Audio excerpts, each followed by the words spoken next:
Comment accorder un plateau de fromage de chèvre? Alors ce soir, au manoir du Chêne Saint-Louis, nous avons la chance, le privilège d'une grande soirée accord fromage et vin. Alors même chèvre et vin. C'est l'occasion pour moi de présenter la chèvrerie de Druy-les-Belles-Fontaines, qui a une palette très impressionnante de délicieux fromages de chèvre et que j'ai décidé d'essayer d'accorder. À la fois, je les ai mis dans l'ordre de service des fromages et pas forcément de service des vins. Vous allez voir que c'est assez complexe. Le principe d'accord mets et vin, c'est d'abord de trouver une intensité équivalente entre le vin et le mets. Et puis, pour le fromage, l'intensité va énormément dépendre, bien sûr, de si c'est un chèvre, une vache, mais aussi de la structure même du fromage. Un fromage frais, un fromage à pâte cuite, un fromage à pâte fleurie. Les choses vont beaucoup changer dans l'intensité et donc dans le rapport au vin, bien évidemment. Et dans les chèvres, évidemment, il y a toute une gradation du plus sec que j'ai mis par ici jusqu'au plus coulant avec tous les intermédiaires. Et puis, vous savez que les chèvres, on a aussi l'habitude de les aromatiser. Alors, pour cette dégustation, j'ai prévu, vous voyez, 2, 4, 6, 8 fromages et finalement autant de vin. Alors, comment est-ce que j'ai procédé pour essayer de faire cet accord? D'abord, j'ai effectivement cherché l'intensité. C'est-à-dire qu'il ne fallait pas que le vin passe par-dessus le fromage et que le fromage passe par-dessus le vin. C'est un peu la base. Mais vous allez voir que cette base est un peu un équilibre instable. Alors pour les chèvres, on a tendance à partir sur des vins blancs, ce qui d'ailleurs devrait être le cas pour l'ensemble, enfin quasiment l'ensemble des fromages. J'aurai peut-être l'occasion d'y revenir. Alors, cela dit, entre un Côte de Beaune-Tréron et puis un petit Muscadet, on a déjà une grande marge. Mais alors, la question avec les fromages de chèvre, ça va être celle de l'acidité. Si vous ajoutez de l'acidité à l'acidité, c'est-à-dire de l'aigreur finalement derrière, votre sensation en bouche va être extrêmement désagréable, extrêmement instable. Elle aussi, on aura non pas un sentiment de confort, mais au contraire un sentiment de repli, de rejet. Alors, ça peut aussi être un choix. En plein été, on peut avoir envie d'un grand trait de fraîcheur.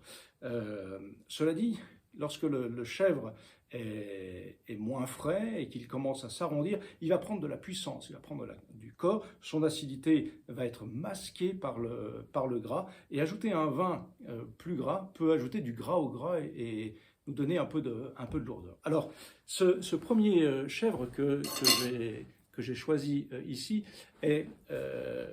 était sec lorsque je l'ai acheté, et puis il commence maintenant à s'assouplir avec un peu de rondeur. C'est une pâte qui commence à s'amollir, mais il garde un petit peu de cette acidité en bouche. Alors pour ce fromage, j'ai pensé à un Vézelay, la cuvée Rouet 2022 de chez Épère. Pourquoi cette cuvée? Parce qu'elle a des traits de fraîcheur et en même temps elle est enrobée dans la rondeur, ce qui du coup va aller exactement avec le corps du fromage, qui lui garde cette petite acidité et en même temps commence à être crémeux.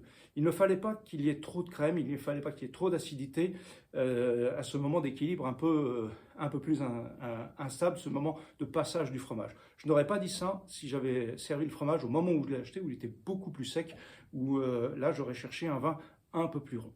Mon deuxième fromage est cette bûche cendrée qui, elle aussi, comme vous pouvez le voir, est déjà en train de s'assouplir. Elle commence à devenir crémeuse en bouche, mais son côté reste un peu friable, un peu frais. Alors j'ai choisi un Saint-Brie qui est un Sauvignon qui a l'habitude d'être plutôt sur la fraîcheur, et ce Saint-Brie du domaine des Balandes a la particularité de ne pas trop sauvignonner, c'est-à-dire qu'il n'a pas une puissance d'agrumes extrêmement forte qui qui du coup pourrait écraser la force du chèvre. Et là, au contraire, on a une fraîcheur d'agrumes, on a une petite rondeur eh bien, qui vient complètement également épouser le fromage pour les mêmes raisons, mais on a plus de fraîcheur que dans le premier pour une chèvre une bûche qui elle aussi a à cœur plus de fraîcheur. Ensuite, je suis parti sur ce chèvre-là, beaucoup plus sec déjà, et qui commence à avoir des arômes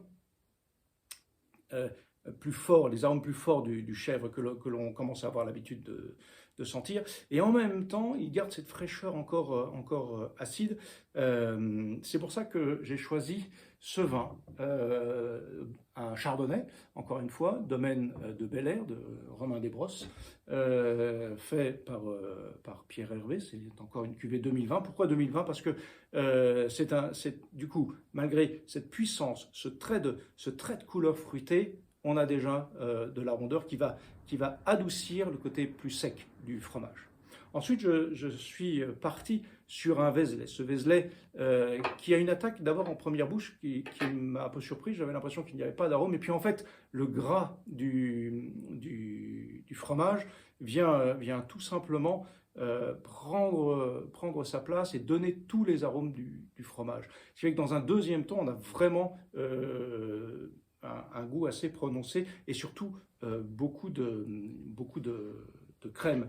Et donc j'ai pensé pour ce fromage à quelque chose d'assez original, ce qui fait que pour le vin, il vaudrait mieux le prendre en fin de repas, mais pour le fromage, eh bien c'est la suite logique, c'est domaine Leraz. En fait, c'est un moelleux, mais qui est au bas du taux de sucre, parce que ce que j'ai voulu faire avec tout cet enrobage de pamplemousse, de fruits confiturés, c'est assouplir encore davantage le côté crémeux qui va être porté en bouche par la crème du fromage. Et puis ensuite, on en a un autre là, alors c'est la crème même, hein, ça c'est vraiment l'onctuosité elle-même, le fromage commence à partir de lui-même. Et pour ça, j'ai pensé au domaine Sainte-Madeleine, encore un Vézelay, donc du chardonnay, mais ici, la bouteille que j'ai est 2020, mais celle qui conviendrait est 2021, parce que avec cette jeunesse et ce millésime, on a un petit côté citronné qui va venir donner du peps à ce fromage qui commence à s'épater un peu et qui pourrait avoir des sensations lourdes en bouche. Et c'est l'occasion de le réveiller. C'est l'occasion aussi de dire que le fromage, l'accord du fromage avec le vin peut permettre, notamment avec les chèvres, de rajouter des arômes. Et là, un petit arôme d'agrumes bien frais. Et puisqu'on en est à mettre des arômes sur les fromages, je passe ensuite aux aromatisés. Et là, sur ce premier fromage où on a du poivron, on a pas mal d'épices plus ou moins orientales, tout en ayant un fromage bien crémeux et bien rond, et bien curieusement, c'est avec un Cahors que j'ai choisi de l'accorder. Curieusement, parce que le Cahors est souvent très, très fort, et on pourrait se dire qu'avec un chèvre, ça ne va pas du tout. Et en fait, c'est la nouvelle génération des Cahors qui est plus sur la fraîcheur. Et comme on a un très, très joli petit fruit rouge qui finit tout de suite en bouche par s'arrondir en un fruit plus rond, eh bien, ça permet d'assouplir ces épices qui sont quand même assez puissants. Et donc, il fallait un vin qui ait du corps et de la puissance.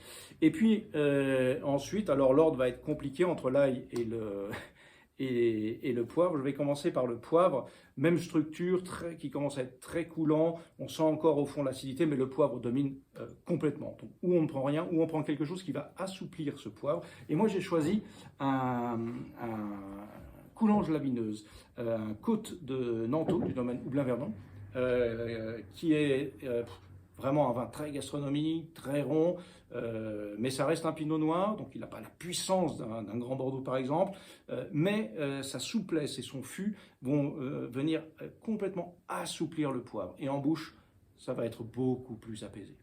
Et puis pour terminer, la version même toujours aussi coulante, à l'ail. Alors l'ail c'est assez difficile avec le vin rouge, on évite parce que cela renforce le côté soufré.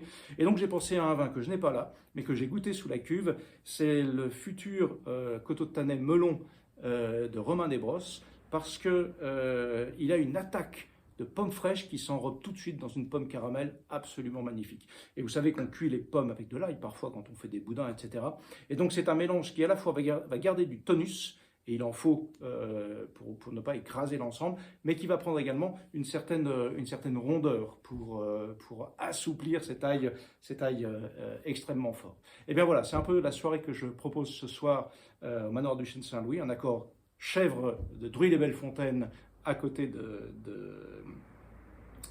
du manoir, enfin une petite demi-heure, et puis essentiellement, à part l'Astrolabe, des vins locaux, des vins de Bourgogne. Encore une fois, je le précise et je tiens à le préciser, je n'ai de royalties ni sur les chèvres ni sur les vins, si ce n'est le plaisir de pouvoir vous conseiller des produits excellents. Et puis, si vous souhaitez d'autres formations, d'autres informations, pardon, et d'autres sélections de bouteilles, eh bien, n'hésitez pas à vous abonner aux pages Facebook, Instagram, ou pourquoi pas directement sur le site Le Vin à la Bouche.